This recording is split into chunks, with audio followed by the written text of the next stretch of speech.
วัสดีครับผมสวัสดีพี่ๆน้องๆชาว YouTube นะครับคลิปนี้เอาไมโครมาเปิดน้ำครับผมเปิดหาล้น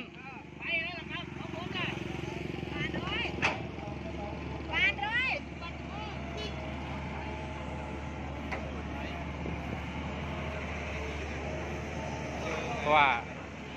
น้ำมันไม่มีที่ออกครับ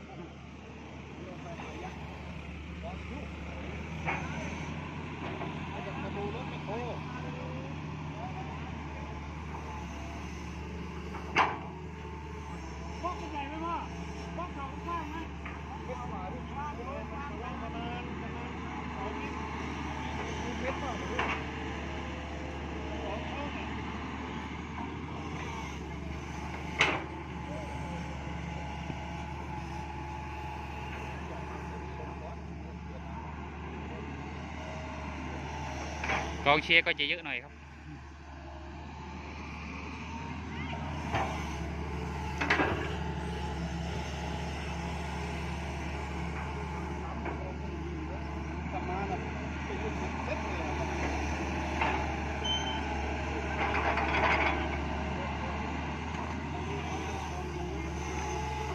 โนอึดครับผมตก2-3 วันเต็มๆก็มันไม่มีที่ล้นครับถ้าไหลข้ามคูสะได้ก็จะเปอร์เซ็นต์หักเยอะครับขุดลอกใหม่ก็เขาถมที่นะครับถมใหม่นี่แหละถมท่อระบายก็เลยต้องมาขุดออกครับเพื่อระบายให้น้ำออก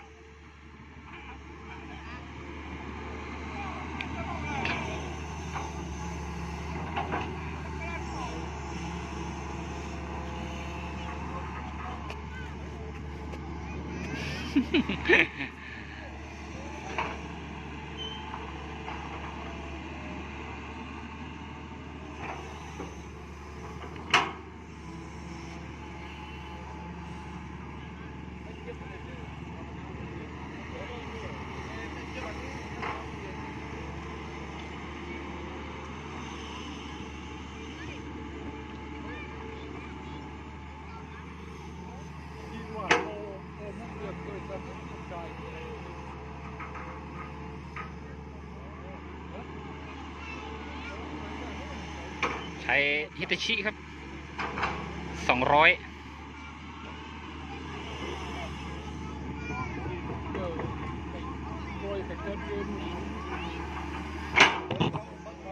หนูเยอะใช่ไหมใช่นี่หิน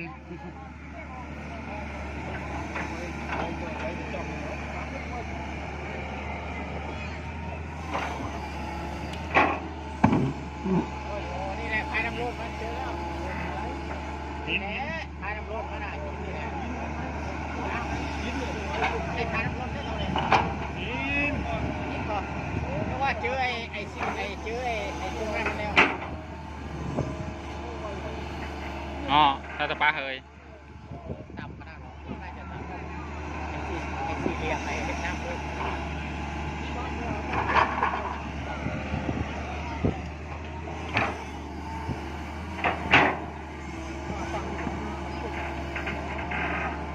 สงสัยจะอยู่ตรงขี้เลนนี่แหละตรงนี้แหละไปดูว่าน่าจะอยู่ตรงแต่ไม่รู้ว่าขี้เลนมันจะเข้าไปในท่อไปลึกหรือเปล่า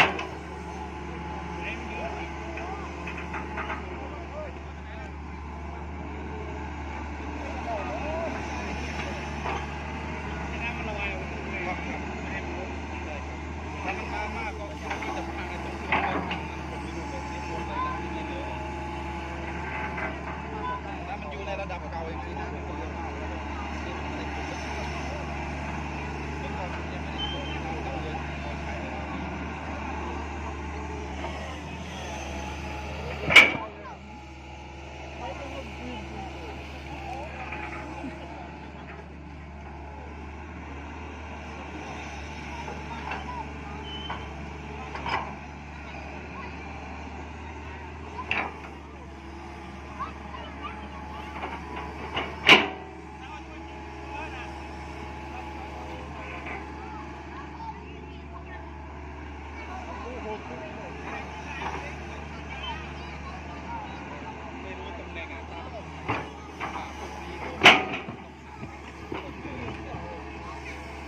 โดนยังไม่รู้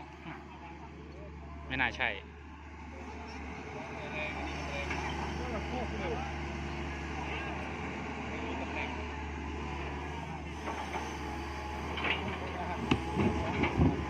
โอ้เจอแล้วใช่ไหมซาซิกคนมันลนไปนู่นเนอะออกไปนู่นเลยนี่เป็นหน้าก็ครับเป็นแท่งแล้วก็เป็นปล่องเลยปล่องเหมือนกับปล่องโอ่งปล่องบ่อเป็นซองปล่องตอนได้ทูเครียดที่บ้านที่เจอวัวเคยตกไปแล้วอ่ะวัวเคยตต้องวางข้อต่อมาแล้วก็มาทำบล็อกนี้เนาะครับแต่มันแก้ปัญหาชั่วคราวเจ้าของที่ก็ให้ปล่อยลงไปนู่นแล้วครับต่อไปเลยให้ลงไป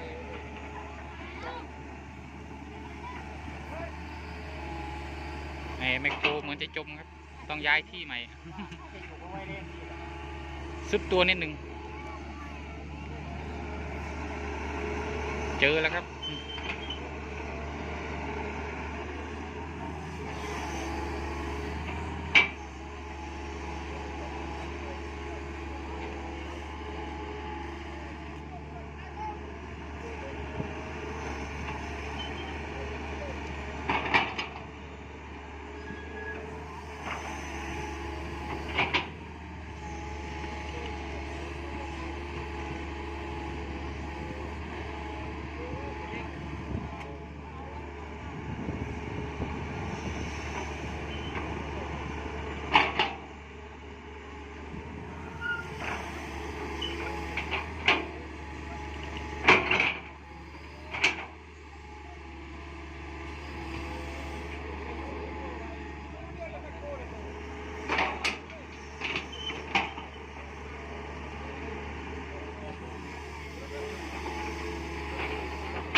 โอ้ไม่เหลือ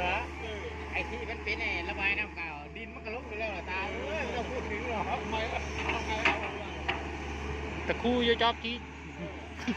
ขอให้เห็นก่อนเดี๋ยวก็แก้ปัญหาเดี๋ยวก็ไอ้โค้งที่ช่วงสักคุมขี่ซ้อมขี่แล้วก็หาพิธีอย่างอื่นเราค่อยว่ากันเจอก่อนค่อยคิดค่อยไปก็ว่า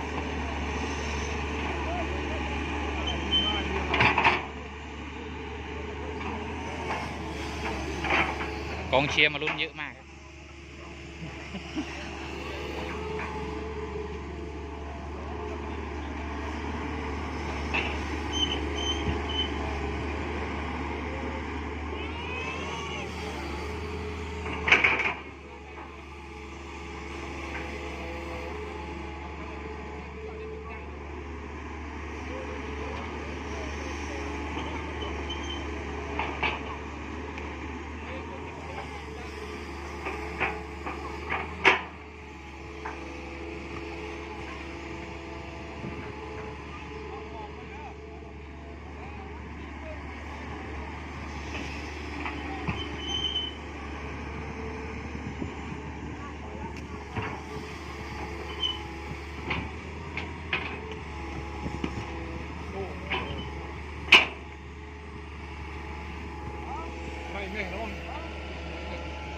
เป็นแค่มวยนอกมวยเลย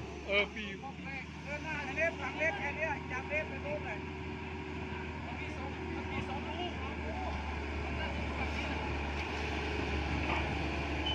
นอกเมียนเลยว่าจืดมั้ยอันนี้เครื่องจืดตะบูจีโรดีเลยอยากกินตัวเนี้ยมันเทรสออกตัวอย่างรุ่น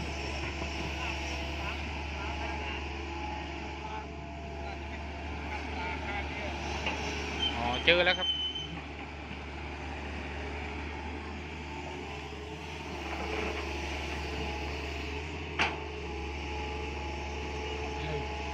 ช่วยมือเดียวรู้ว่าช่วยกันกดเท้าขนมช่วยทำไมช่วยดูช่วยดูเดี๋ยวดู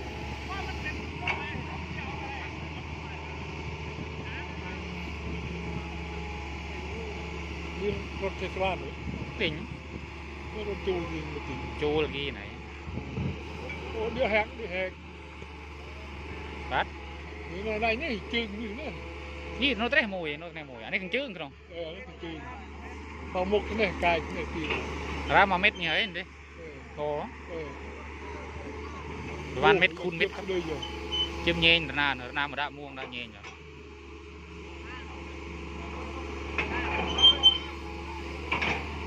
ô còn chia dữ mạc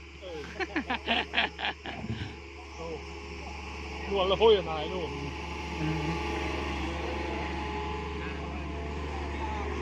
ya mày khốอย่างอีnhỉ ดีเยอะเลยดีเยอะ ไอ้โคเริ่มสุดแล้วครับ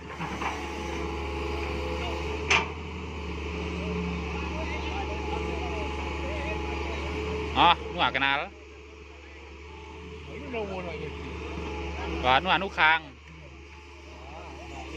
ใช่ครับนะ เป็นโจรเราสิ โอ้หน่อยโนอันนี้รุ่งตะโบงอ่ะนี่จอมปรีบโชว์หน่อยตะโบง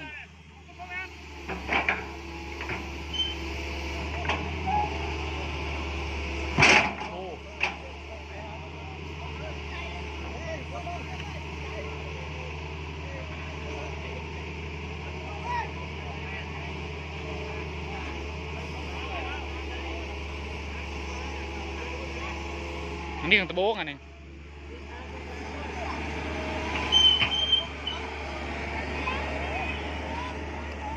ใช้เวลานานสมควร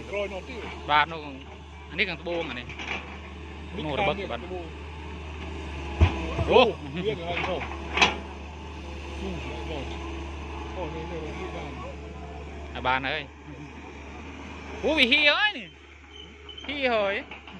ข้างในกระโปรงจังหลังตึกnó tiệp tệ mẹ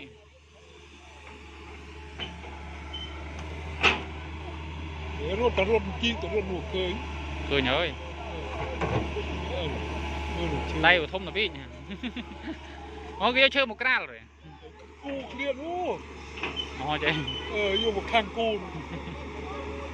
ใจเลยใช่ไหม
ไม่ มันเอาล็อกดีไปปั่นเลยนะ ที่ไหน ทางบรรณากีฬาตรงบันไดตรงบ้านตัดสาย อ๋อไอ้30ของมัน อ๋อ ก็ปั่นอะไรตามตลอด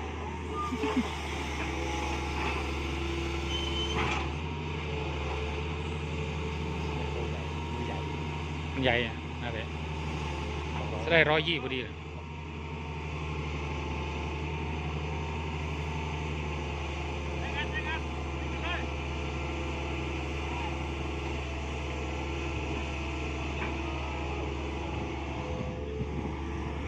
มันล้นแล้วเนี่ย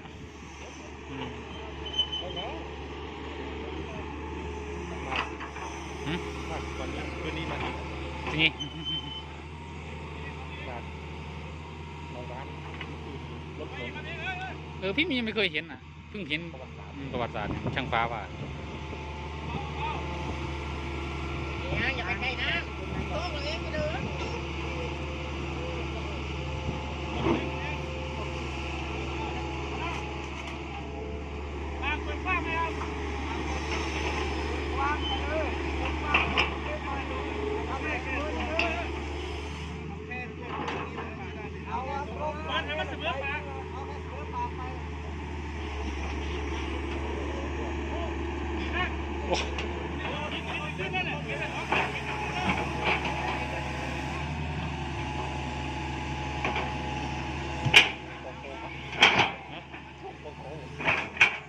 มหรอก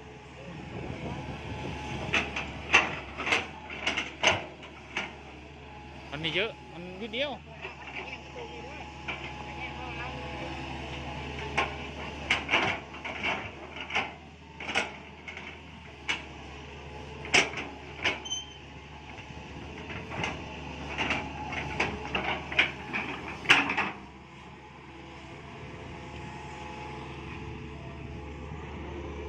ดูครับน้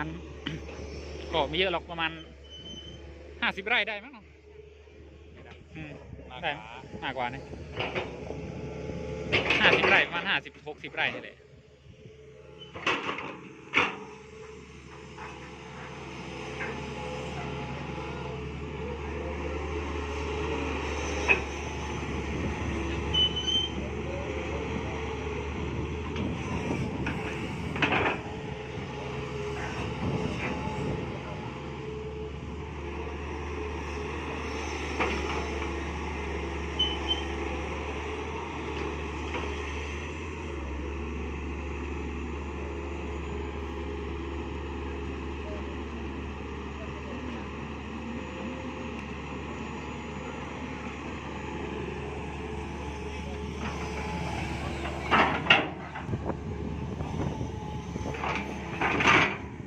ดินมาปูที่ยืนก่อนครับดินมันสุด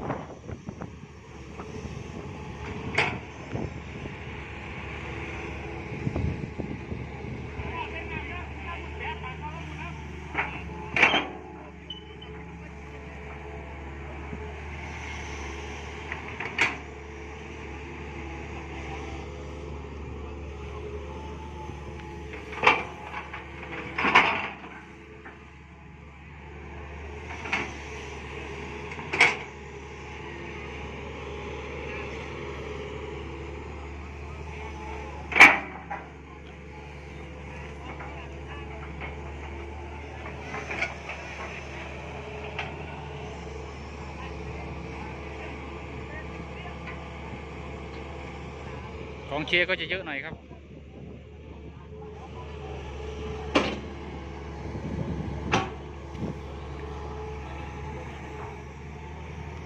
ก็ส่วนใหญ่ก็มีแต่ผู้หลักผู้ใหญ่ในหมู่บ้านนะครับเป็นผู้นำอะไรประมาณนี้แหละ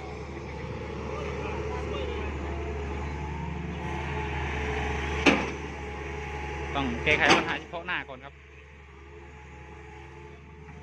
เพราะว่าถ้าน้ำมาเยอะนี่น้ำยังมาเยอะนะครับกำลังมาตอนนี้ก็ต้องเปิดออกก่อนนะครับไม่งั้นเดี๋ยวมันจะล้นคูนะก็อาจจะหักได้ครับไม่มีน้ำใช้อีก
ซิก200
ปิดแล้ว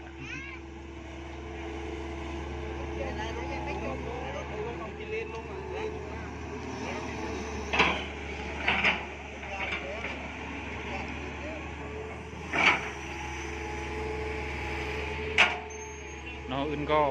เข้าวันที่3แล้วน่าจะหมดวันนี้เลย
ถึงไหม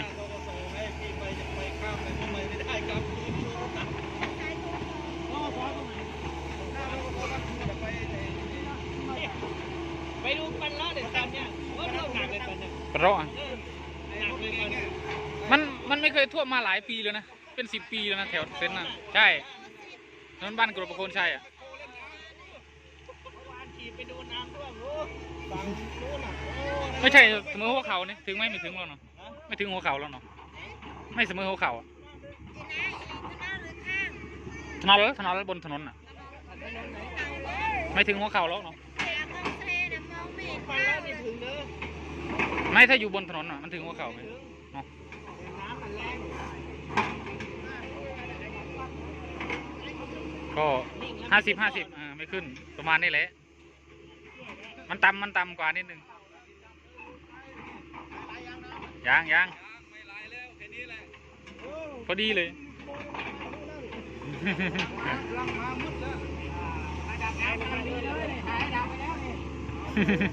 ถ่ายระดับแล้ว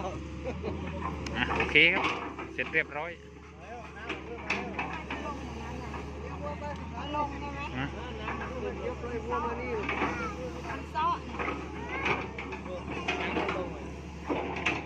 นี่ครับมวลน้ำประมาณ50-60 ไร่มาลงตรงนี้แหละ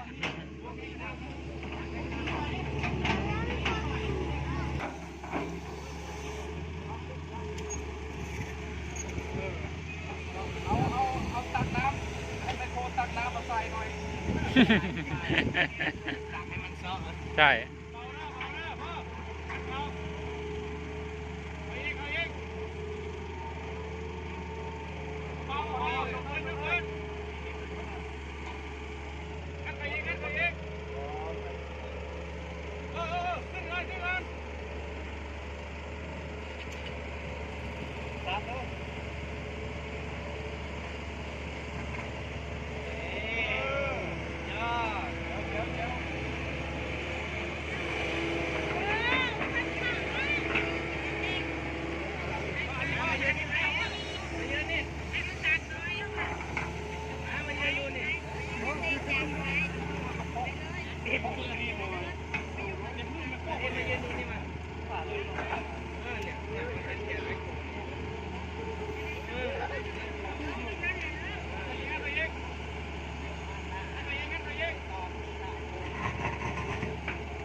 เคครับเสร็จเรียบร้อยครับผมกับภารกิจเปิดทางน้ำครับโอเคครับคลิปนี้ก็บายบายครับสวัสดีครับ